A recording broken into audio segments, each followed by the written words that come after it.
اگر یہ وظیفہ اگنور کر دیا تو بہت پچھتاؤ گے۔ رات کو سونے سے پہلے صرف 7 مرتبہ پڑھ لیں، غیبی امداد آپ کے پاس آ جائے گی۔ آزما لیں انشاءاللہ۔ بسم اللہ الرحمن الرحیم۔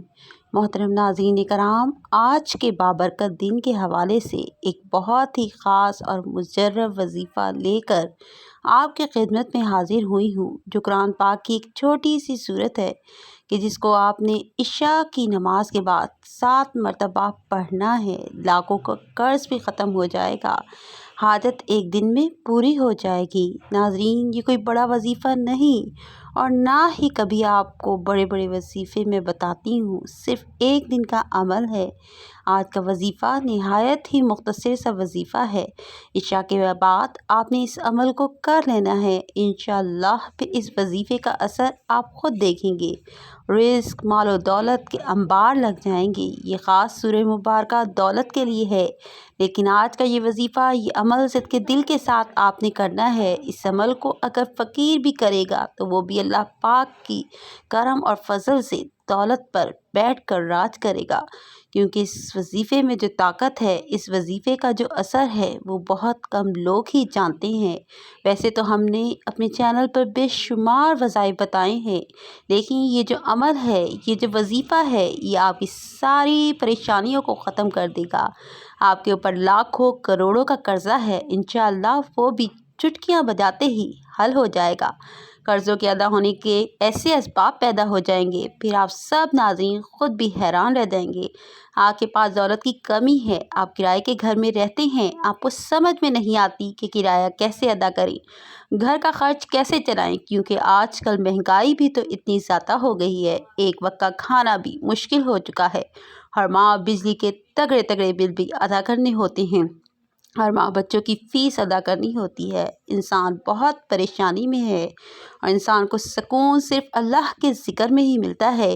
یہ بات بہت ہی اہم کرنے لگی ہوں کہ جب انسان عاجزی کے ساتھ اللہ کے آگے جھک جاتا ہے، سجدے پہ سجدے کرتا ہے اور پھر ہر سجدے میں رو رو کر گڑ گڑا کر خوب ڈھیروں دعائیں مانگتا ہے، تو اس کو بھی اللہ تعالیٰ ضرور عطا فرما دیتا ہے۔ ہم ہر وظیفے میں آپ کو بتاتے ہیں کہ اللہ سے مانگنے کا آپ کو طریقہ جب آ جائے گا تو پھر آپ کو کسی مزید وظیفے کی ضرورت نہیں پڑے گی، آپ نے صرف ہاتھ اٹھانے ہیں اور آپ کو ملنا شروع ہو جائے گا۔ لیکن اس سے پہلے آپ کے کچھ اعمال ہوتے ہیں، آپ جو چھوٹی چھوٹی غلطیاں کرتے ہیں، جن کو اگر آپ بہت سدھار لیں اور آپ اپنے کاروبار میں حلال طریقے سے کاروبار کریں یا رزق کمانے میں حلال ذرائع استعمال کریں گے، جیسے کہ اللہ تعالیٰ کے پاک نبی صلی اللہ علیہ وآلہ وسلم نے کاروبار کیا تھا، آپ بھی اسی طرح کام کریں، حلال اور پاکیزہ رزق کمائیں۔ اگر آپ جاب کرتے ہیں تو اس طریقے سے جاب کریں کہ آپ کے اوپر کوئی انگلی نہ اٹھا سکے، آپ ایمانداری سے ڈیوٹی دیں، جس کام کی تنخواہ لیتے ہیں وہ کام مکمل جان فشانی سے کریں اور اپنے فرائض سے کوئی غفلت نہ کریں۔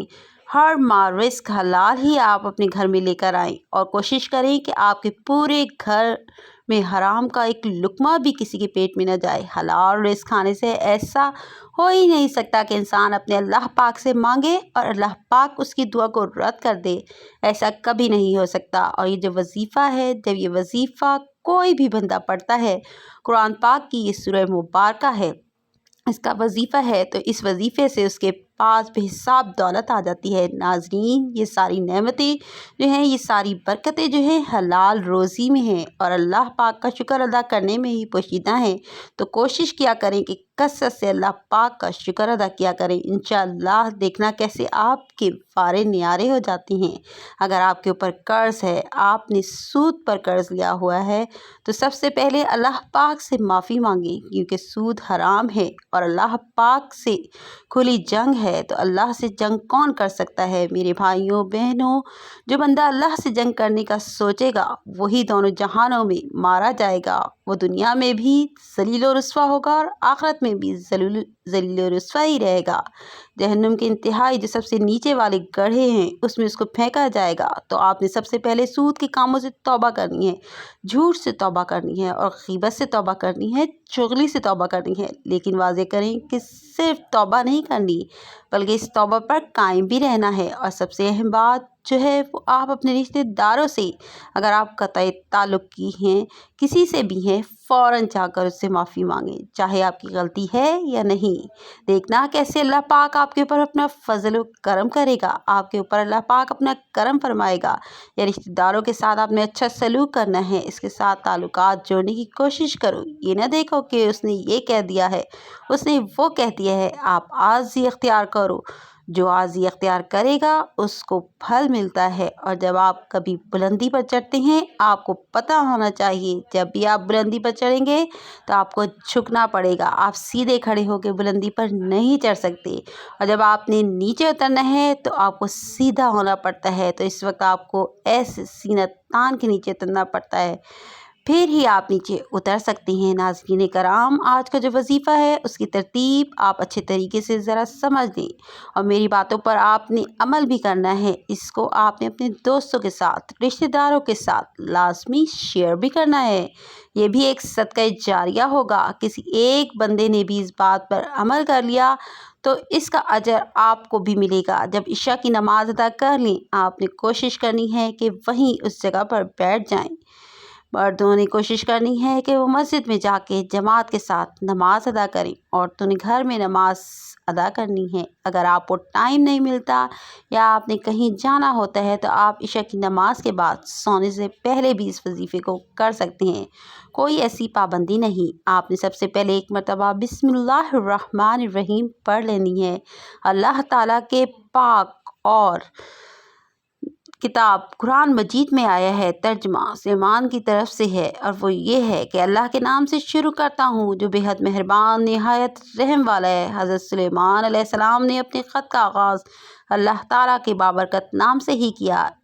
اسی طرح حضرت نوح علیہ السلام کی کشتی کے چلنے کا تذکرہ قرآن مجید میں کیا گیا تو اللہ تعالیٰ نے ارشاد فرمایا، ترجمہ، اور کہا اس میں سوار ہو جاؤ، اس کا چلنا اور تیرنا اللہ کے نام سے ہے، بے شک میرا رب بخشنے والا مہربان ہے۔ گویا کسی بھی ایسے کام کا آغاز جو جائز ہو تو اللہ کا نام لینا اور اسے شروع کرنا انبیاء علیہ السلام کی سنت مبارکہ ہے، جس کام میں برکت پیدا ہو جاتی ہے۔ جب نبی پاک حضرت محمد صلی اللہ علیہ وسلم کوئی کام کرتے تو اس کی ابتدا اللہ تعالیٰ کے بابرکت نام سے فرماتے تھے۔